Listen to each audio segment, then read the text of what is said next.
হরে কৃষ্ণ, রাধে রাধে। আজ শ্রাবণ মাসের চতুর্থ সোমবার, তো তার জন্য মহাদেবের অভিষেক করাবো বলে সব কিছু সামগ্রী নিয়ে তো বসেইছি। তার আগে মালাগুলো সুন্দর করে গেঁথে নিচ্ছি। এই যে মালাগুলো এক এক করে গেঁথে নিয়েছি, এবার সবাইকে এক এক করে পরিয়েও দেবো। সবার জন্যই প্রায় মালা গেঁথেছি, আর মালাগুলো গাঁথার পর কিন্তু আমি মহাদেবের অভিষেক করতে বসে গেলাম। মহাদেবকে দুধ, ঘি, গঙ্গার জল, মধু সব কিছু দিয়েই আমি অভিষেক করেছি। আমার আগে আমার মা অভিষেক করেছে, আর তার জন্য ফলগুলোও দেওয়া হয়ে গেছে। তো আমার অভিষেক করার পর আমি ফুল দিয়ে খুব সুন্দর করে সাজিয়েছি। একটা আমি রজনীগন্ধার মালা করেছি, তার মাঝে কিন্তু গোলাপ ফুল দিয়েছিলাম। আর এছাড়াও আমি একটা পদ্ম ফুল মহাদেবকে আজ নিবেদন করেছি।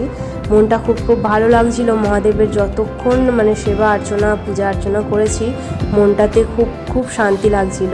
দেখতে দেখতে চতুর্থ সোমবার চলে এলো, এরপর পঞ্চম, তারপর শ্রাবণ মাস শেষ। তো বেশি বেশি করে মহাদেবের পূজা করুন।